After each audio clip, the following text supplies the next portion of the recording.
Everyone, इस video में हम देखने वाले हैं क्लास 10th का chapter acid basis and salts के बारे में। हमें चैप्टर के नेम से ही पता चलता है कि हम इसमें कुछ केमिकल्स के बारे में पढ़ेंगे जो कि या तो एसिड होंगे, बेस होंगे या फिर सॉल्ट होंगे। जो एसिड बेसिस एंड सॉल्ट है इसके बारे में अपनी छोटी क्लास से ही पढ़ते आ रहे हैं। छोटी मोटी बातें जैसे कि एसिड वो होते हैं जो सॉर होते हैं, टेस्ट में खट्टे होते हैं। बेसिस वो होते हैं जो बिटर होते हैं टेस्ट में। ये जो मैं आपको बता रही हूँ इसके वन शॉट में आपको एसिड बेसिस एंड सॉल्ट्स तीनों के बारे में अच्छे से बताने वाली हूँ। आप एंड तक बनी रहिएगा। और अगर आपको वीडियो अच्छी लगी होगी, एसिड एंड बेसिस के बारे में जानने से पहले हम जानेंगे एसिड बेस को पहचाना कैसे है, कि कोई सब्सटेंस एसिड है या बेस है, हम उसे कैसे पहचानेंगे। हम उसे पहचानते हैं with the help of indicators. अलग अलग तरीके के इंडिकेटर्स होते हैं जिससे हम उसे पहचानते हैं। सबसे पहले हमारे टॉपिक भी यही है, इंडिकेटर्स। इंडिकेटर्स के बारे में अब हम ब्रॉडली पढ़ते हैं। इंडिकेटर्स क्या होते हैं? इंडिकेटर एक ऐसी डाई होती है जो कि अपना कलर चेंज कर लेती है, अपनी स्मेल चेंज कर लेती है या फिर अपना कुछ भी टेक्सचर चेंज कर लेती है और हमें डिस्टिंग्विश करने में मदद करती है कोई भी गिवन सब्सटेंस एसिड है या गिवन सब्सटेंस बेस है। हमें ये पता लगाने में मदद करते हैं इंडिकेटर्स। इंडिकेटर्स के भी अलग अलग टाइप्स होते हैं। जो मोस्ट कॉमन इंडिकेटर है वो तो हमारा लिटमस है, लेकिन हम पहले 3 टाइप्स में पढ़ेंगे, natural indicators, synthetic indicators and olfactory indicators. जो नेचुरल इंडिकेटर्स होते हैं वो हमारे नेचर से ऑब्टेन किए हुए होते हैं, डायरेक्ट नेचर से। इसकी टर्मरिक है, हल्दी है, वो भी हमारे एक टाइप का इंडिकेटर होती है। सिंथेटिक इंडिकेटर्स वो होते हैं जो कि हम लैब में प्रिपेयर करते हैं। इसकी मिथाइल ऑरेंज हो गया एंड फिनाफ्थलीन हो गया। इसके बाद आते हैं ऑल्फैक्टरी इंडिकेटर्स। जो ये नेचुरल और सिंथेटिक इंडिकेटर्स हमने पढ़े हैं, ये अपना कलर चेंज करते हैं, लेकिन ऑल्फैक्टरी का मतलब होता है ऐसी कोई चीज़ जो कि स्मेल से रिलेटेड है। ऑल्फैक्टरी इंडिकेटर्स अपनी एसिड या बेस के कॉन्टैक्ट में आने से स्मेल चेंज करते हैं। अनियन, इसके बारे में भी हम ब्रॉडली अभी पढ़ेंगे कि कौन कैसे अपनी स्मेल चेंज करता है। ये मैंने आपको एक बेसिक बता दिया कि इंडिकेटर्स क्या होते हैं। ऐसी डाई जो कि अपना कलर या फिर स्मेल चेंज कर लेती है एसिड बेस के कॉन्टैक्ट में आने से। और 3 तरीके के होते हैं, नेचुरल, सिंथेटिक एंड ऑल्फैक्टरी। अब हम एक बहुत ज़्यादा कॉमन इंडिकेटर लिटमस के बारे में पढ़ने वाले हैं। लिटमस हमें बहुत ज़्यादा कॉमनली मिल जाता है, स्कूल की लैब्स में भी लिटमस पेपर की फॉर्म में मिल जाता है। जो लिटमस है एक नेचुरल इंडिकेटर है जो कि एक प्लांट से ऑब्टेन किया जाता है, LICHN, लाइकन नाम के प्लांट से इसे हम ऑब्टेन करते हैं। और ये हमारी एसिड में जब हम इसको डिप करते हैं तो ब्लू कलर का पेपर होता है जिसे हम एसिड में डिप करते हैं और वो रेड कलर शो करने लगता है, तो हमें पता चल जाता है कि ये गिवन सब्सटेंस है, एक एसिड है। वेयरएज बेस में जब हम डिप करते हैं तो एक रेड कलर का पेपर डिप करते हैं। अगर वो पेपर रेड ही रहा तो फिर वो बेस नहीं है, लेकिन अगर वो पेपर ब्लू कलर का हो जाता है, जिसके आप पिक्चर में देख सकते हैं, तो वो हमारा बेस है। तो एसिड बेस को टेस्ट करने के लिए लिटमस यूज़ होता है। एसिड को जो है ब्लू लिटमस पेपर को रेड में कन्वर्ट कर देता है एसिड। हम कह सकते हैं acid turn blue litmus to red और base turn red litmus to blue. ऐसे भी याद रख सकते हैं इसके एसिड से हमारे बारे में सोचते ही काफ़ी मतलब डेंजर का ख्याल आता है और डेंजर से हम रेड कलर को याद करते हैं। जो एसिड है वो ब्लू लिटमस को रेड में कन्वर्ट करने की कोशिश करेगा, मतलब कन्वर्ट कर देगा। इसके बारे में याद रखने के लिए आप इसे यूज़ कर सकते हैं। में देखते हैं डिफरेंट इंडिकेटर्स क्या कलर देते हैं एसिड एंड बेसिस में। सबसे पहले हम स्टार्ट करेंगे हमारे फिनाफ्थलीन और मिथाइल ऑरेंज के साथ। मिथाइल ऑरेंज ये जो इंडिकेटर होता है, जब हम इसे एसिड सॉल्यूशन में डालते हैं तो ये रेड कलर शो करता है, वेयरएज बेसिक सॉल्यूशन में येलो कलर शो करता है। देन आता है हमारे पास फिनाफ्थलीन। ये हमारा एसिड में कलरलेस रहता है, कोई भी कलर शो नहीं करता है, वेयरएज बेसिक सॉल्यूशंस में ये पिंक कलर शो करता है।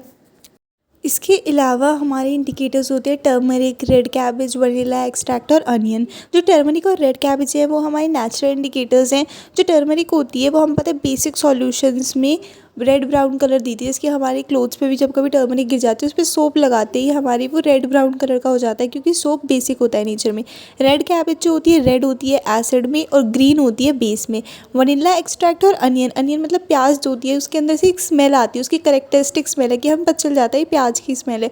लेकिन जब हम उसमें बेस सॉल्यूशन में डिप करते हैं, बेस सॉल्यूशन डालते हैं उसके ऊपर, तो अनियन की स्मेल चली जाती है, same as with vanilla extract. Acid में नहीं कुछ नहीं होता। अब हम बात करते हैं मिनरल एसिड और ऑर्गेनिक एसिड की। जो मिनरल एसिड होते हैं वो अर्थ में ऑब्टेन्स मिनरल्स से बनाए जाते हैं। जो भी अर्थ में मिनरल्स मिलते हैं, हमें पता है अर्थ की सरफेस पे बहुत सारे मिनरल मिलते हैं हमें।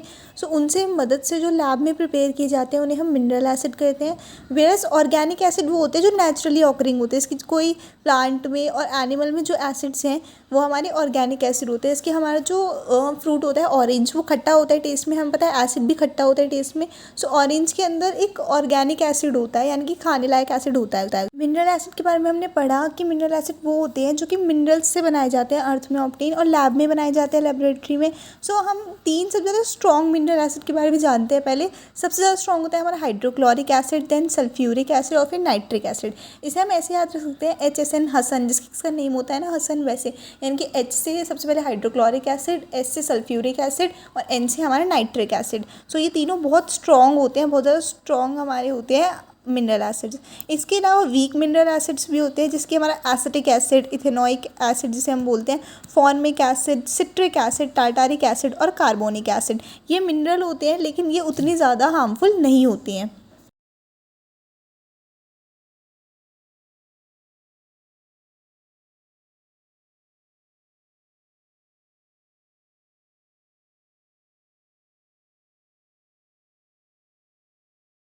ऑर्गेनिक एसिड्स हमें पता है हमारे वो होते हैं जो किसी भी प्लांट या एनिमल से हमें मिलते हैं। फॉर एग्जांपल हम यहाँ पे देख सकते हैं हमारे विनेगर में एसिटिक एसिड होता है, वो नेचुरल है। एप्पल में मैलिक एसिड होता है, लेमन में सिट्रिक एसिड होता है और आंट में फॉर्मिक एसिड होता है। सो ये सारे हम एग्जांपल्स देख सकते हैं। इसमें बहुत सारे हमारे ऑर्गेनिक एसिड होते हैं, पर ये उतने हार्मफुल नहीं होते हैं, हम इन्हें खा सकते हैं। इसके हमारी जो ऑरेंज है हम उसे खा लेते हैं, उसके अंदर एसिड है, बट वो हमें हार्म नहीं कर रहा है क्योंकि उतना ज़्यादा हार्मफुल एसिड नहीं है, ये वीक एसिड्स हैं। सो मिनरल एसिड हमारे बहुत ज़्यादा हार्मफुल होते हैं और जो ऑर्गेनिक एसिड होते हैं वो हमारे इतने हार्मफुल नहीं होते हैं। सो इसके अलावा हमें ये भी ध्यान रखना है कि सारे मिनरल एसिड उतने हार्मफुल नहीं होते। फॉर एग्जाम्पल जितनी हमारी कोक वगैरह होती है उनके अंदर कार्बोनिक एसिड होता है जो कि एक मिनरल एसिड है, पर वो हार्मफुल नहीं है as compare to other mineral acids. अब आता है हमारे पास कंसनट्रेटेड एसिड और डाइल्यूटेड एसिड्स। जो कंसनट्रेटेड एसिड वो होते हैं जिनमें minimum possible amount of water होता है, यानी कि जिसमें एसिड बहुत सारा होता है और वाटर बहुत कम होता है, हम उन्हें कहते हैं कंसनट्रेटेड एसिड। डाइल्यूट एसिड क्या होते हैं? डाइल्यूट एसिड वो होते हैं जिनमें एसिड बहुत कम होता है और जो हमारा वाटर होता है वो बहुत ज़्यादा अमाउंट में होता है। इसकी अगर हमारा कोई कॉन्सनट्रेटेड एसिड है तो उसमें 90% एसिड है और 10% वाटर है, हम ऐसे एज्यूम कर सकते हैं। और जो डाइल्यूटेड एसिड है उसमें सोचो 90% हमारा वाटर है और सिर्फ 10% या थोड़ा बहुत ही हमारा एसिड है। डाइल्यूशन का प्रोसेस देखते हैं। हमने पढ़ लिया डाइल्यूट एसिड्स के बारे में और कॉन्सनट्रेटेड एसिड्स के बारे में।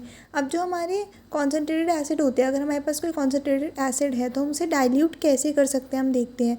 सो हमें सबसे पहले एक बात ध्यान रखनी है कि अगर हमारे पास कोई एसिड है तो हमें उसमें पानी को नहीं मिलाना है डायरेक्ट, कि हमने पानी लिया और एसिड के अंदर डालना शुरू कर दिया। इससे क्या होगा, एक बहुत बड़ा एक्सप्लोजन सा धमाका होगा, क्योंकि एक साथ बहुत सारी हीट इवॉल्व होगी। जब भी हम एसिड को डाइल्यूट करते हैं तो ये हाईली एक्सोथर्मिक प्रोसेस होता है, इसमें बहुत ज़्यादा हीट बाहर आती है। इसलिए हमें याद रखना है कि हमें ड्रॉप बाय ड्रॉप एसिड को पानी में डालना है। हमें एक बीकर लेना है जिसमें हमें पानी लेना है और हम उसमें एक एक ड्रॉप करके कॉन्सनट्रेटेड एसिड को डालना है। इससे क्या होगा, जो भी हीट इवॉल्व होगी, जो भी हीट निकलेगी इस प्रोसेस में, उसे पानी अपने अंदर अब्जॉर्ब कर लिया। लेकिन अगर हम इसका उल्टा करेंगे तो बहुत बड़ा हमारे एक्सप्लोजन टाइप होगा और सारा एसिड इधर उधर फैल जाएगा और हम भी हार्म हो जाए, हमें भी हार्म पहुंच जाएगा। इस वजह से हमें ऐसा नहीं करना है। तो हमने एसिड्स के बारे में जान लिया, उनकी कॉन्सेंट्रेशन जान ली, डाइल्यूटिंग एसिड जान लिया, एसिड इंडिकेटर्स के बारे में जाना, स्ट्रॉन्ग वीक एसिड्स के बारे में जाना। अब हम जानेंगे प्रॉपर्टीज़ ऑफ एसिड के बारे में, यानी कि एसिड की क्या क्या प्रॉपर्टीज़ होती हैं जो कि हमें पढ़नी है। बेसिकली 8 प्रॉपर्टीज़ पढ़ेंगे हम एसिड की। सबसे पहली प्रॉपर्टी है कि एसिड हमारे सॉर यानी कि खट्टे होते हैं टेस्ट में। And second one is acid जो है ब्लू लिटमस पेपर को रेड में कन्वर्ट कर देते हैं, एसिड सॉल्यूशंस जितने भी होते हैं। थर्ड प्रॉपर्टी है एसिड की, जो एसिड होते हैं वो मेटल्स के साथ रिएक्ट करते हैं जब भी तो हाइड्रोजन गैस प्रोड्यूस करते हैं।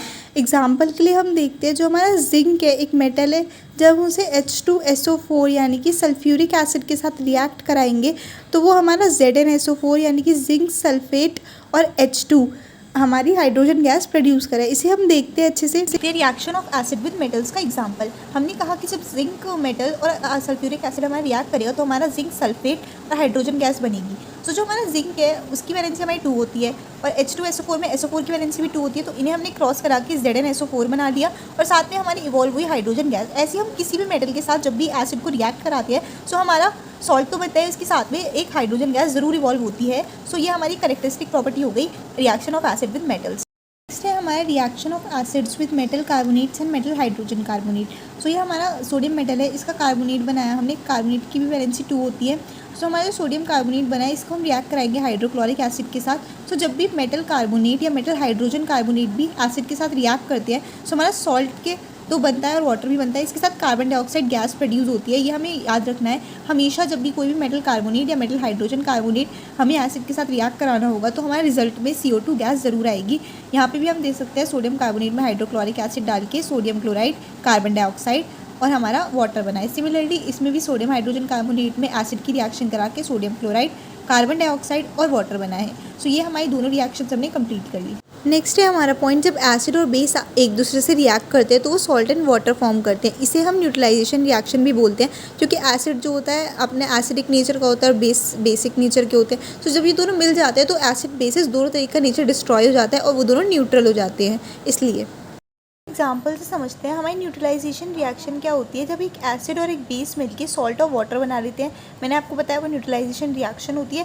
इसके एग्जाम्पल में हम लेंगे HCl हाइड्रोक्लोरिक एसिड। जब हम इसकी एक स्ट्रॉन्ग बेस सोडियम हाइड्रोक्साइड से रिएक्शन कराएंगे तो हमारा पॉजिटिव पार्ट है H और ये Cl हमारा नेगेटिव है, Na हमारा पॉजिटिव पार्ट है, OH हमारा नेगेटिव है। तो Na जो है वो इधर वाले के नेगेटिव के साथ जुड़ेगा क्योंकि अपोजिट अट्रैक्ट करते हैं।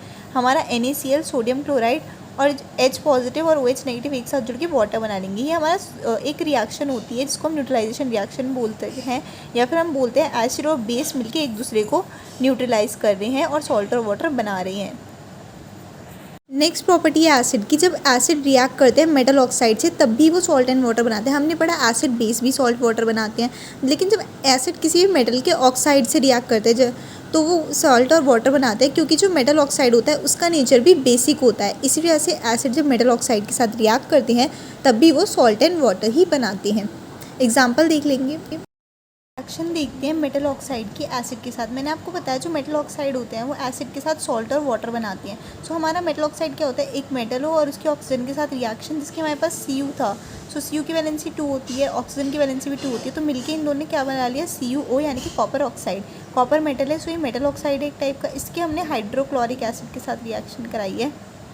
सो हम लिख देते हैं यहाँ पे हाइड्रोक्लोरिक एसिड के साथ जब हमने इसकी रिएक्शन कराई तो हमारा CuCl2 बन गया, जो कि एक टाइप का सॉल्ट होता है कॉपर सेकेंड क्लोराइड का, और साथ में हमारा बन गया वाटर। सो हमारा एसिड और हमारे मेटल ऑक्साइड ने मिलके भी सॉल्ट एंड वाटर बनाया। इससे हमें एक बात और पता चलती है कि जो हमारा एसिड होता है उसके साथ बेस सॉल्ट बनाता है और वाटर बनाता है, इसलिए हमारा मेटल ऑक्साइड बेसिक नेचर के होते हैं, इसी वजह से वो भी सॉल्ट और वाटर बनाते हैं। लास्ट हमारा 7th और 8th पॉइंट है कि एसिड जो होते हैं कोरोजिव नहीं होते हैं नेचर में, बहुत ज़्यादा हार्मफुल होते हैं। हमें पता है अगर एसिड हमारे हाथ पे गिर जाए, कहीं भी गिर जाए, सो इतने ज़्यादा कोरोजिव होते हैं कि हमें जला सकते हैं। तो ये पॉइंट था कि एसिड बहुत ज़्यादा कोरोजिव होते हैं, हार्मफुल होते हैं, खतरनाक होते हैं नेचर में। और एसिड सॉल्यूशंस जो है इलेक्ट्रिसिटी को कंडक्ट करते हैं। हमें पता है जिसमें भी आयन्स होते हैं वो इलेक्ट्रिसिटी को कंडक्ट करते हैं। एसिड के अंदर H पॉजिटिव आयन्स हैं, इसलिए वो भी इलेक्ट्रिसिटी कंडक्ट करते हैं। तो इसके साथ हमारी सारी प्रॉपर्टीज़ खत्म हो चुकी है। अब हम एक क्वेश्चन देखते हैं, what do all acids have in common, यानी कि सारे ही एसिड के अंदर कॉमन क्या होता है। ये क्वेश्चन भी पूछ लिया जा सकता है, लेकिन इससे पहले मैंने इस वीडियो को आपके लिए बनाने के लिए बहुत ज़्यादा मेहनत की है। सो आप इस वीडियो को ज़रूर से एक लाइक कर दीजिए अगर आपको अभी तक समझ में आ रहा है। हर एक पॉइंट को मैंने काफ़ी क्लियरली समझाने की कोशिश की है। सो आप इसे प्लीज़ लाइक कर दीजिए और हमारे चैनल को सब्सक्राइब कर लीजिए। सो जो हमारे एसिड्स होते हैं जितने भी, उसके अंदर हमने एक चीज़ देखी, HCl, HNO3, H2SO4, ये सारे ही एसिड्स में H पॉजिटिव आयन कॉमन होता है। तो हमारा क्या कॉमन होता है, H पॉजिटिव आयन। अब हम पढ़ते हैं स्ट्रॉन्ग एसिड्स और वीक एसिड के बारे में। सो एक स्ट्रॉन्ग एसिड क्या होता है, ऐसा एसिड जो कि पानी में कम्प्लीटली आयनाइज हो जाए और बहुत ज़्यादा अमाउंट में हाइड्रोजन आयन्स दे। जितने ज़्यादा आयन्स होते हैं ना हाइड्रोजन के किसी भी एसिड में, वो उतना ज़्यादा स्ट्रॉन्ग होता है। जिसके मैंने आपको याद कराया था हसन से, हाइड्रोक्लोरिक एसिड होता है वो सबसे ज़्यादा पावरफुल होता है उसमें, यानी कि हाइड्रोक्लोरिक एसिड सबसे ज़्यादा H पॉजिटिव आयन देता है। सिमिलरली जो हमारा एसिटिक एसिड होता है या फिर इथेनॉइक एसिड होता है वो हमारा बहुत ज़्यादा वीक होता है, क्योंकि वो H पॉजिटिव आयन्स बहुत ज़्यादा अमाउंट में नहीं दे पाता। अब हम देखते हैं हमारे एसिड के यूजेस, मिनरल एसिड के यूजेस, क्योंकि ऑर्गेनिक के तो हम पता है खाने में यूज़ होता है। जो हमारे मिनरल एसिड होते हैं, इसके हमारा नाइट्रिक एसिड है वो हमारे फर्टिलाइजर्स में यूज़ होता है, क्योंकि हमारे प्लांट्स को नाइट्रोजन चाहिए होती है। सो हमारे नाइट्रिक एसिड हमारे फर्टिलाइजर्स में, एक्सप्लोजिव्स में, इसकी TNT होता है, उन सब चीज़ों में यूज़ होता है। हाइड्रोक्लोरिक एसिड जो है हमारा टेक्सटाइल में, लेदर इंडस्ट्रीज़ में यूज़ होता है। और हमारा जो सल्फ्यूरिक एसिड होता है वो हमारा फर्टिलाइजर्स में, पेंट्स में, डाइज़ में यूज़ होता है। ये बहुत सारी चीज़ों में हमें यूज़ होता है। अगर हमारे पास एक कॉमन एग्ज़ाम क्वेश्चन आ जाए कि हमें बताना है मिनरल्स जो एसिड होते हैं वो किस किस चीज़ों में यूज़ हो सकते हैं, सो हम 5 चीज़ें याद कर सकते हैं, लेदर, पेपर, डाई, टेक्सटाइल और पेंट्स। अगर हमारे पास अगर क्वेश्चन 3 नंबर का भी है तो it is used in leather industry, it is use for making paper, it is use in paints वगैरह, हम ये लिख सकते हैं, एक शॉर्ट ट्रिक है।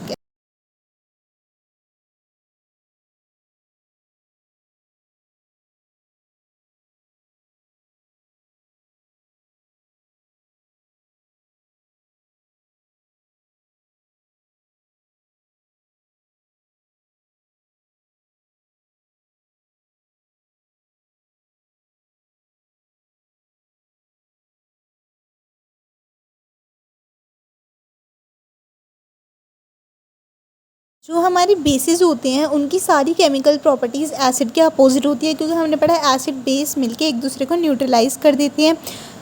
अब हम पढ़ते हैं वाटर सॉल्युबल बेसिस। जो भी बेस पानी में घुल जाते हैं, those bases which are soluble in water, उन्हें हम एल्केली कहते हैं। फॉर एग्जांपल के लिए हमारा NaOH है, सोडियम हाइड्रोक्साइड है, इसे हम पानी में घोलेंगे तो ये घुल जाएगा पूरा अच्छे तरीके से, तो ये एक एल्केली है, ALKALI, एल्केली। जैसे हमने एसिड्स में देखा था, सारे ही एसिड में H पॉजिटिव आयन कॉमन था, हाइड्रोजन का आयन कॉमन था। वैसे ही what do all bases have in common, अगर हमारे पास ये क्वेश्चन आ जाए बेस में क्या कॉमन होता है, सो बेस में हमारा OH नेगेटिव यानी कि हाइड्रोक्साइड का आयन जो होता है वो कॉमन होता है। सारे ही बेस में हमारा हाइड्रोक्साइड का आयन होता है, जैसे सारे एसिड्स में हमारे H पॉजिटिव के आयन होते हैं, जिसके हमारा NaOH में हो गया। अब हम देखते हैं हमारी स्ट्रॉन्ग बेसिस और वीक बेसिस। मैं आपको एसिड में ऑलरेडी ये लिख के दिखा चुकी हूँ, इसलिए मैं आपको बेस में पूरा लिख के नहीं दिखा रही हूँ, यहाँ पे समझा दे रही हूँ। जो भी हमारी बेसिस सबसे ज़्यादा OH नेगेटिव के आयंस देंगे पानी में घुलने पे, वो हमारी स्ट्रॉन्ग होती हैं। यहाँ पे हमारी लिस्ट है स्ट्रॉन्ग बेसिस की और वीक बेसिस। हमें इन सबको याद करने की ज़रूरत नहीं है, बट कुछ कॉमन याद कर लेते हैं, जैसे NaOH sodium hydroxide, KOH potassium hydroxide, और हमारा BaOH2 बेरियम हाइड्रोक्साइड, और वीक एसिड में NH4OH याद कर लेते हैं हम। अब हम पढ़ते हैं प्रॉपर्टीज़ ऑफ बेसिस। जैसे हमने एसिड में प्रॉपर्टीज़ पढ़ी थी, वैसे ही बेसिस की प्रॉपर्टी है, बस उसके अपोजिट होती है बेसिस की प्रॉपर्टीज़, और कुछ सिमिलर भी होती है। सो इसमें हम 7 प्रॉपर्टीज़ पढ़ेंगे टोटल। सो हम स्टार्ट करते हैं अपनी पहली प्रॉपर्टी से। सबसे पहली प्रॉपर्टी बेस की है, जो हमने पहले भी डिस्कस कर चुके हैं। बेसिस हैव बिटर टेस्ट, यानी कि जो बेसिस होते हैं उनका टेस्ट कड़वा होता है, और जब हम लोग टच करते हैं तो वो सोपी फील होता है। जैसे हमने साबुन को टच करते हैं ना, जैसे सोपी सोपी सा फील होता है, वैसे हम बेसिस को जब टच करते हैं तो वैसा फील होता है। और जो हमने यारी प्रॉपर्टी भी डिस्कस की थी थर्ड की, जो बेसिस होते हैं वो रेड लिटमस को ब्लू में कन्वर्ट कर देते हैं। सो हमने सबसे पहले पढ़ा कि उनका बिटर टेस्ट होता है, यानी कि कड़वे होते हैं टेस्ट में, सोपी होते हैं टेक्सचर में, टच करते हैं तो उन्हें सोप जैसा फील होता है। और थर्ड है कि वो रेड लिटमस को ब्लू में कन्वर्ट कर देते हैं। नेक्स्ट जो प्रॉपर्टी है वो हमारी न्यूट्रलाइजेशन रिएक्शन वाली ही है, कि एसिड बेस रिएक्ट करके हमारा सॉल्ट और वाटर बनाते ही मैं आपके साथ पहले भी डिस्कस कर चुकी हूँ एसिड के केस में। सो अब हम यहाँ इसको इतना डिटेल में नहीं पढ़ेंगे, क्योंकि ये सेम ही है दोनों में। जब एसिड के साथ बेस मिलाएंगे तो भी सॉल्ट एंड वाटर बनेगा, और बेस के साथ एसिड मिलाएंगे तो भी हमारा सॉल्ट एंड वाटर बनेगा। बेसिस जो होते हैं वो सारे मेटल्स के साथ रिएक्ट नहीं करते। जैसे एसिड को हमने देखा था सारे मेटल्स के साथ रिएक्ट करके हाइड्रोजन गैस को प्रोड्यूस कर रहे थे, लेकिन जो बेसिस होते हैं वो कुछ ही मेटल्स के साथ रिएक्ट करते हैं। इसमें मैं आपको जो रिएक्शन बताऊंगी आप वही रिएक्शन याद कर लीजिएगा, क्योंकि पेपर में भी उसी के बारे में पूछा जाएगा, और जिंक के साथ एग्जाम। इसका एग्जाम्पल देखते हैं हम। सबसे पहले लेंगे NaOH, जो होता है हमारा सोडियम हाइड्रोक्साइड, हम पता है एक टाइप का बेस होता है ये। इससे जब हम जिंक मेटल के साथ रिएक्ट कराएंगे तो हम देखते हैं इसकी रिएक्शन क्या होगी। प्लस Zn हमारा हो गया जिंक, सो इससे हमारा एक सॉल्ट बनता है और वाटर बनता है Na2ZnO2। ये वाली रिएक्शन आप याद कर लीजिएगा अच्छे से, यही वाली रिएक्शन पूछेंगे। और इसका सॉल्ट का नाम भी पूछ सकते हैं, इसका नाम होता है सोडियम जिंकेट। और इसमें जब हाइड्रोजन गैस इवॉल्व होती है तो हम कह सकते हैं सब मेटल्स के साथ बेसिस हाइड्रोजन गैस देती है। नेक्स्ट प्रॉपर्टी है हमारे पास, बेसिस रिएक्ट करते हैं नॉन मेटल ऑक्साइड के साथ सॉल्ट एंड वाटर बनाने के लिए। हमने पढ़ा था एसिड्स जो होते हैं वो मेटल ऑक्साइड के साथ करते हैं, और बेसिस है वो नॉन मेटल ऑक्साइड के साथ सॉल्ट एंड वाटर बनाते हैं। नॉन मेटल ऑक्साइड के साथ बेसिस सॉल्ट एंड वाटर इसलिए बनाते हैं क्योंकि जो नॉन मेटल ऑक्साइड होती हैं वो एसिडिक होती है नेचर में, और हमें पता है एसिड बेस मिलकर किसी भी सब्सटेंस को न्यूट्रल कर देते हैं और सॉल्ट एंड वाटर प्रोड्यूस कर देते हैं। इसका एग्जाम्पल देखते हैं। सपोज कीजिए हमारे पास CaOH का होल ट्वाइस है, जो कि होता है हमारा कैल्शियम हाइड्रोक्साइड, एक टाइप का बेस होता है। हम इसे रिएक्शन कराते हैं CO2 से, जो कि है नॉन मेटल ऑक्साइड यानी कि कार्बन डाइऑक्साइड है। जो इसका प्रोडक्ट बनता है वो बनता है CaCO3 का सॉल्ट यानी कि कैल्शियम कार्बोनेट का सॉल्ट और H2O वाटर। सो हमने इसमें क्या देखा, जब हम एक बेस को नॉन मेटल ऑक्साइड से रिएक्ट करा रहे हैं तो हमारा सॉल्ट एंड वाटर बन रहा है, क्योंकि नॉन मेटल ऑक्साइड एसिडिक होते हैं नेचर में।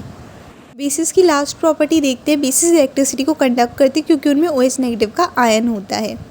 अब हम पढ़ते हैं हमारी नेक्स्ट टॉपिक पीएच के बारे में। पीएच क्या होता है कि कोई भी सब्सटेंस कितना ज़्यादा एसिडिक है या कितना ज़्यादा बेसिक है, इस बात का पता लगाता है हम पीएच स्केल से। जो पीएच स्केल था वो 1909 में सोरेनसन नाम के साइंटिस्ट ने डिवाइस किया था। जो इसमें पीएच है इसकी फुल फॉर्म होती है P फॉर पोटेंस यानी कि power and H for hydrogen ions. कोई भी सब्सटेंस का पीएच जितना ज़्यादा होता है वो सब्सटेंस उतना ही ज़्यादा बेसिक होता है। इसमें बेसिकली 0 से 14 तक नंबर्स मेंशन होती हैं। 0 से हमारा 6 तक सारे सब्सटेंस जितने भी आते हैं वो एसिडिक होते हैं। फिर हमारा 7 पे न्यूट्रल सब्सटेंसेस आते हैं, वेयर आज हमारे 7 से 14 वाले सब्सटेंस बेसिक होते हैं। 7 से ऊपर वाले सब्सटेंस तो ऐसे हमने डिवीजन बना रखा है। अगर किसी का भी पीएच चेक करने पे 7 से नीचे आए तो एसिडिक, 7 पे न्यूट्रल और हमारा 7 से ऊपर बेसिक होता है। सो बेसिकली हमें बता देता है कि कोई भी सब्सटेंस कितना एसिडिक है और कितना बेसिक है। सो अब हम नेक्स्ट जो चीज़ पढ़ने वाले हैं वो है हमारा यूनिवर्सल इंडिकेटर। इससे पहले हम यूजेस जानेंगे पीएच के एवरीडे लाइफ में, यानी कि पीएच का एवरीडे लाइफ में क्या यूज़ है, कि कोई सब्सटेंस कितना एसिडिक है, बेसिक है, न्यूट्रल है, इसका क्या यूज़ है। सो जो हमारा प्योर वाटर होता है उसमें हाइड्रोजन के आयंस और हाइड्रोक्साइड के आयंस इक्वल होते हैं। सो मतलब वो वाटर हमारा न्यूट्रल होता है, जिसमें हाइड्रोजन भी इक्वल हो और हाइड्रोक्साइड भी इक्वल हो, तो वो हमारा न्यूट्रल होगा। सबसे पहला हमारा पीएच इन डाइजेस्टिव सिस्टम है। हमें पता है जो हमारे डाइजेस्टिव सिस्टम के अंदर हाइड्रोक्लोरिक एसिड होता है वो हमारे फूड को डाइजेस्ट कराने में मदद करता है। लेकिन जब ये एसिड एक्सेस में हो जाता है तो हमें एसिडिटी या फिर इंडाइजेशन होने लगता है। सो जो एसिडिटी को ट्रीट करे वो हमारे बेसिक है। हमें पता है कि अगर हमारे पेट में बहुत ज़्यादा एसिड हो रहा है तो अगर हम उसमें बेस डाल देंगे, बेस खा लेंगे, तो हमारे जो पेट है उसमें सॉल्ट और वाटर बन जाएगा और हमारा जो पेट का पीएच है वो न्यूट्रल हो जाएगा। इसलिए हम जब भी एसिडिटी बनती है तो हम ऐसी चीज़ें लेते हैं। या तो मिल्क ऑफ मैग्नीशिया हो गया जो कि एक बेस होता है, जैसे हमारे इनो होता है वो भी मिल्क ऑफ मैग्नीशिया की तरह बेस होता है। तो हम एंटासिड लेते हैं, यानी कि एसिड को पलटने वाला बेसिक होता है जो हम एंटासिड लेते हैं जब भी हमारी एसिडिटी हो जाती है। सिमिलरली जब हमारे टूथ डिके में भी पीएच का बहुत बड़ा रोल है, यानी कि जो दांत झड़ने लगते हैं उसमें भी जो हमारा टूथ डिके है वो तब स्टार्ट होता है जब हमारा जो माउथ होता है उसके अंदर बहुत ज़्यादा एसिड बन जाता है और हमारे माउथ का पीएच 5.5 से नीचे जाने लगता है, तब हमारे टूथ डिके स्टार्ट हो जाता है। सो हमें कहते हैं ना, हमें हर बार मीठा खाने के बाद या खाना खाने के बाद और डेली रेगुलर बेसिस पे हमें कोलगेट करना चाहिए, टूथपेस्ट करना चाहिए, ताकि जो हमारा माउथ का पीएच लेवल है वो हमारा मेंटेन रहे। क्योंकि जो हमारे कोलगेट्स, टूथपेस्ट जितने भी होते हैं बेसिक होते हैं नेचर में, और हम फूड खाते हैं वो बेसिकली ज़्यादातर एसिडिक होता है नेचर में, या कोई भी शुगरी सब्सटेंस जितने भी होते हैं वो एसिडिक होते हैं नेचर में। इसलिए हमें अपने टीथ को रेगुलर बेसिस पे ब्रश करना चाहिए। नेक्स्ट है हमारा soil pH and plant growth. जो हमारे प्लांट्स हैं वो भी पीएच से सेंसिटिव होते हैं, यानी कि अगर उनका पीएच बहुत ज़्यादा एसिडिक हो जाए तो भी वो सर्वाइव नहीं कर पाती, या बहुत ज़्यादा बेसिक हो जाए तो भी वो सर्वाइव नहीं कर पाती हैं। सो हमारी जो सॉइल है उसका पीएच अप्रॉक्सीमेटली क्लोज होना चाहिए न्यूट्रल के, यानी कि 7 होना चाहिए आसपास। सो अगर हमारी सॉइल बहुत ज़्यादा एसिडिक हो जाती है तो हमारे फार्मर्स क्या करते हैं, क्विक लाइम, कैल्शियम हाइड्रोक्साइड या फिर कैल्शियम कार्बोनेट जैसे चौक वाले केमिकल जो कि बेसिक होते हैं उन्हें सॉइल में मिला देते हैं। अगर हमारी सॉइल बहुत ज़्यादा बेसिक हो रही होती है तो वो थोड़ा एसिडिक सब्सटेंस मिलाते हैं, क्योंकि उन्हें उसे न्यूट्रल बनाना होता है सॉइल को, ताकि वो उस पर खेती कर पाएँ। क्योंकि जो हमारी बहुत ज़्यादा एसिडिक और बहुत ज़्यादा बेसिक जो ज़मीन होती है वो उपजाऊ नहीं होती है। अब बात करते हैं ह्यूमन बॉडी के अंदर जो हमारा पीएच रेंज होती है वो 7.0 से 7.8 होती है।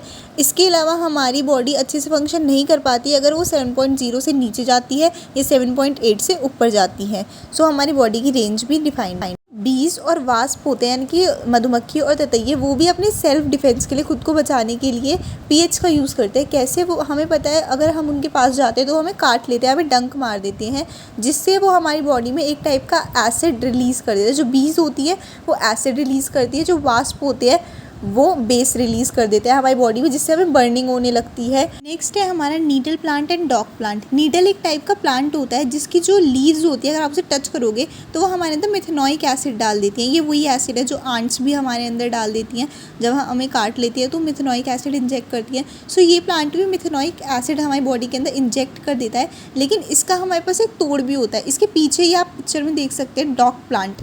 ये जो प्लांट है जिसके पास स्टिंग्स हैं वो हमारा नीटल प्लांट है, और इसके बराबर में है डॉग प्लांट। ये इसका बेस होता है। जो नीटल प्लांट है वो एसिडिक होता है और हमारा डॉग प्लांट जो है बेसिक होता है। ये पास पास पाए जाते हैं, और अगर हमें नीटल प्लांट टच करें तो हम डॉग प्लांट को यूज़ कर सकते हैं। हमारे रेन का pH 5.6 से नीचे जाने लगता है तो हम उसे एसिड रेन कहते हैं। हमारी रेन जब 5.6 से नीचे हमारे वाटर का pH आने लगता है तो वो हमारी एसिड रेन होती है उस टाइम पे, और ये बहुत सारे एक्वेटिक एनिमल्स को मार देती है। जैसे ये पानी में मिल जाए तो इससे बहुत सारे एक्वेटिक एनिमल्स को हार्म होता है। इसलिए ओशियंस में, लेक्स में, रिवर्स में भी एसिड रेन के बाद बेस मिलाया जाता है ताकि वहाँ का पानी भी न्यूट्रल हो जाए। सो हमने pH के कुछ यूजेस यहाँ पे देख लिए। अब हम पढ़ते हैं एक यूनिवर्सल इंडिकेटर के बारे में। अब तक हमने जितने भी इंडिकेटर्स पढ़े थे, लिटमस, मिथाइल ऑरेंज, वो अपना कलर तो चेंज कर रहे थे एसिड बेस में, बट ये नहीं बता पा रहे थे कि हमारा जो गिवन सब्सटेंस है वो कितना ज़्यादा एसिडिक है। हमें ये नहीं पता चल रहा था कि हाइड्रोक्लोरिक एसिड और नाइट्रिक एसिड में ज़्यादा एसिडिक कौन है, और बेसिस में भी हमें सिमिलरली नहीं पता चल रहा। तो यूनिवर्सल इंडिकेटर एक ऐसा इंडिकेटर होता है जो हमें बताता है कि कोई भी सब्सटेंस कितना ज़्यादा एसिडिक है, कितना ज़्यादा बेसिक है। हम इस पिक्चर में देख सकते हैं कि जो भी हमारे 0, 1, 2 वाले होते हैं वो हमारे हाईली एसिडिक होते हैं, और वेरस 12, 13, 14 वाले हमारे बहुत ज़्यादा बेसिक होते हैं। 7 पे न्यूट्रल होता है। सो हमें ये देखना है 0 से 2 तक वाले तो बहुत स्ट्रॉन्ग एसिड्स हैं, फिर उसके बाद 3 to 6 वाले वीक एसिड हैं। सिमिलरली 8 से 11 वाले हमारे वीक बेसिस होते हैं, और 12, 13, 14 हमारे स्ट्रॉन्ग बेसिस होते हैं। अब हम चैप्टर के लास्ट टॉपिक सॉल्ट्स पे आ गए। तो सॉल्ट क्या होता है? सबसे पहले सॉल्ट की डेफिनेशन ही पढ़ते हैं। हम सब कहते हैं सॉल्ट मतलब नमक, लेकिन सिर्फ नमक जो हम घर में यूज़ करते हैं कॉमन सॉल्ट, वो सिर्फ नमक नहीं होता। इसके अलावा बहुत सारे सॉल्ट्स होते हैं, मैग्नीशियम के सॉल्ट, क्लोराइड के सॉल्ट, पोटेशियम के सॉल्ट्स। सिर्फ NaCl यानी कि सोडियम क्लोराइड सॉल्ट नहीं होता, बहुत सारे सॉल्ट होते हैं, कॉपर सल्फेट।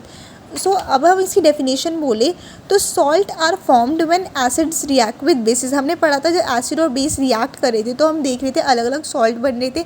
सो वो यही वाले सॉल्ट के बारे में हम पढ़ रहे हैं। जब एसिड बेस एक दूसरे से रिएक्ट करते हैं तो जो हमारा सब्सटेंस बनता है वो सॉल्ट होता है। अगर हम फैमिली ऑफ सॉल्ट्स के बारे में पढ़ें तो जो सॉल्ट होते हैं जिनके अंदर सेम पॉजिटिव आयन होता है या सेम नेगेटिव आयन होता है वो हमारी एक फैमिली में आते हैं। जिसके हमारे पास सॉल्ट है K2SO4 का मान लेते हैं, पोटेशियम सल्फेट का हमारे पास सॉल्ट है। सो इसमें K2 जो है, पोटेशियम जो है वो हमारा पॉजिटिव वाला आयन है, और SO4 सल्फेट है वो हमारा नेगेटिव वाला आयन है। सो ये सॉल्ट 2 फैमिलीज़ को बिलोंग करता है, पहली पोटेशियम की फैमिली और दूसरी सल्फेट की फैमिली। इस तरह से हम CaSO4 का ही बता सकते हैं कि एक कैल्शियम की फैमिली और सल्फेट की फैमिली को बिलोंग। नेक्स्ट टॉपिक है हमारे पास acidic, basic and neutral salt. जब हमारे स्ट्रॉन्ग एसिड और स्ट्रॉन्ग बेस एक दूसरे से रिएक्ट करते हैं तो वो एक दूसरे को टोटली न्यूट्रलाइज कर देते हैं और न्यूट्रल सॉल्ट और वाटर बनता है। लेकिन जब हमारा स्ट्रॉन्ग एसिड और वीक बेस रिएक्ट करता है तो जो स्ट्रॉन्ग है वो जीतेगा ना, तो हमारा एसिडिक सॉल्ट बनता है। इस तरीके से आप देख सकते हैं वीक एसिड के साथ और वीक बेस, इसमें जो भी ज़्यादा स्ट्रॉन्ग होगा वही आ जाएगा हमारा स्ट्रॉन्ग एसिड या फिर स्ट्रॉन्ग बेस।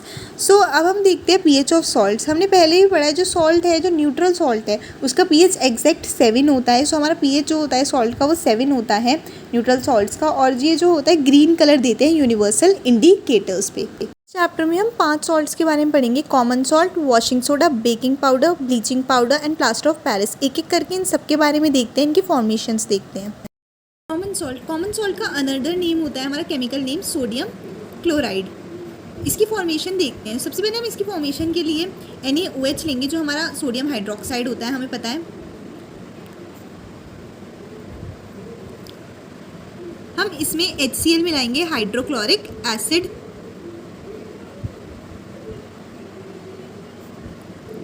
सो जब इसकी रिएक्शन होगी तो हमारा बनेगा NaCl। ये मैं आपको इसकी फॉर्मेशन पहले ही बता चुकी हूँ। ये पॉजिटिव पार्ट होता है, ये नेगेटिव होता है, ये पॉजिटिव होता है, नेगेटिव होता है। इसका पॉजिटिव इसके नेगेटिव के साथ जुड़ जाता है और ये दोनों आपस में जुड़ जाते हैं, OH और H, और हमारा वाटर बन जाता है साथ में। सो हमारा सॉल्ट बनता है हमारा सोडियम क्लोराइड, जिसे हम कॉमन सॉल्ट भी बोलते हैं, और इसके साथ हमारा वाटर बनता है जो कि होता है हमारा H2O। सो हमने फॉर्मेशन देखी है सोडियम क्लोराइड की। सोर्सेज ऑफ कॉमन सॉल्ट देखते हैं। हमारा जो कॉमन सॉल्ट है हमने अब उसकी फॉर्मेशन देखी। जो ये फॉर्मेशन है वो ज़्यादातर हम यूज़ नहीं करते हैं, क्योंकि जो कॉमन सॉल्ट होता है उसे हमें फैक्ट्री में या लेबोरेटरी में बनाने की ज़रूरत ही नहीं है, क्योंकि वो हमारी नेचर में बहुत ज़्यादा एबेंडेंस में, बहुत भारी मात्रा में कॉमन सॉल्ट नेचर में ऑलरेडी है।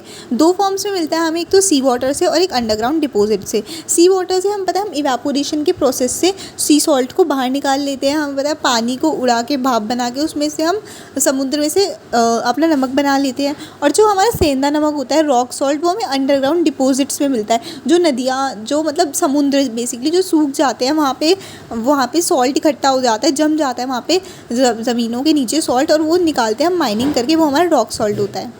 जो हमारा कॉमन सॉल्ट होता है, इसके यूजेस देखते हैं। हाँ, पता है सोडियम क्लोराइड जो होता है हमारा, वो खाने में यूज़ होता है, एक प्रिजर्वेटिव की तरह अचार में भी डलता है, पिकल्स में डलता है, और बहुत सारी चीज़ों को बनाने में यूज़ होता है। मैन्युफैक्चरिंग ऑफ सोप की मैन्युफैक्चरिंग में यूज़ होता है, और अदर केमिकल्स जिसकी वॉशिंग सोडा, सोडियम हाइड्रो की फॉर्मेशन में भी यूज़ होता है। जैसे हमने NaOH से NaCl बनाया था, वैसे हम NaCl से NaOH भी बना सकते हैं, यानी कि सोडियम हाइड्रोक्साइड बना सकते हैं।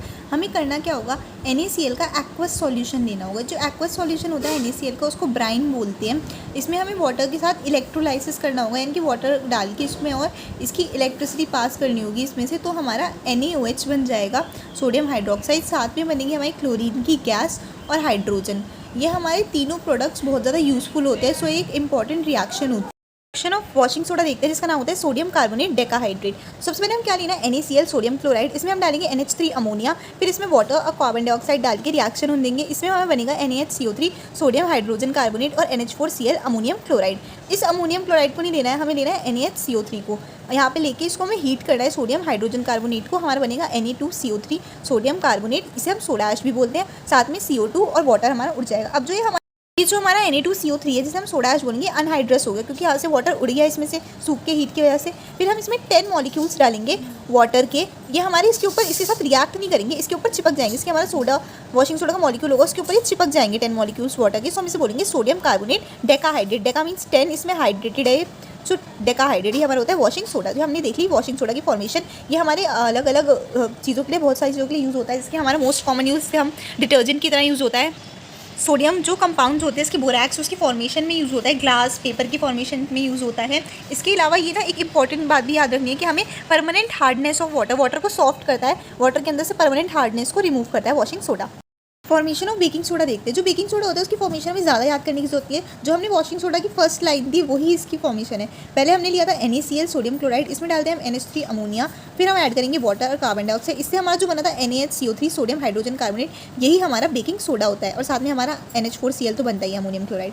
अब हम देखते हैं, जब हम बेकिंग सोडा को हीट करते हैं, हम पता है बेकिंग सोडा जो होता है किसी भी केक वगैरह में यूज़ होता है, क्योंकि उसमें फ्लफीनेस आते हैं, फुला देता है। उसे कैसे फुलाता है, जब baking soda NaHCO3 sodium hydrogen carbonate heat होता है, तो Na2CO3 सोडियम कार्बोनेट में CO2 गैस में और H2O में टूट जाता है। जो CO2 गैस होती है, इसी की वजह से फ्लफीनेस आती है केक में और वो फूल जाते हैं। फिर हम देखते हैं बेकिंग सोडा से हम बेकिंग पाउडर कैसे बना सकते हैं। जो सोडियम हाइड्रोजन कार्बोनेट होता है, जब हम उसमें H पॉजिटिव एक्वस आयंस डालते हैं, टार्टारिक एसिड होता है एक एडिबल एसिड खाने वाला, उसमें से हम हाइड्रोजन के आयंस डालते हैं बेकिंग सोडा में, तो हमारा Na के आयन अलग हो जाते हैं, CO2 के अलग और H2O के, और ये हमारी फॉर्मेशन हो जाती है बेकिंग पाउडर से बेकिंग सोडा की। फॉर्मेशन हम देखते हैं ब्लीचिंग पाउडर की। जो ब्लीचिंग पाउडर होता है वो हमारा होता है CaOH का होल ट्वाइस में, जब हम क्लोरीन की रिएक्शन कराते हैं, यानी कि कैल्शियम हाइड्रोक्साइड के साथ जब हम क्लोरीन की रिएक्शन कराएंगे तो हमारा बनेगा कैल्शियम ऑक्सीक्लोराइड, और यही होता है हमारा ब्लीचिंग पाउडर। इसके साथ बनता है हमारा वाटर। जब हम ब्लीचिंग पाउडर की रिएक्शन किसी भी डाइल्यूट एसिड के साथ कराते हैं तो वो क्लोरीन गैस को प्रोड्यूस करता है। ये पॉइंट हम याद रख सकते हैं। ये हमारी लॉन्ड्री पर्पस से काम आता है, और ये हमारा वाटर को डिसइंफेक्ट भी करने में हेल्प करता है।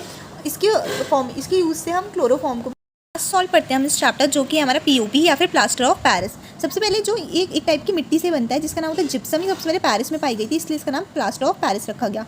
जो CaSO4.2H2O से बनता है।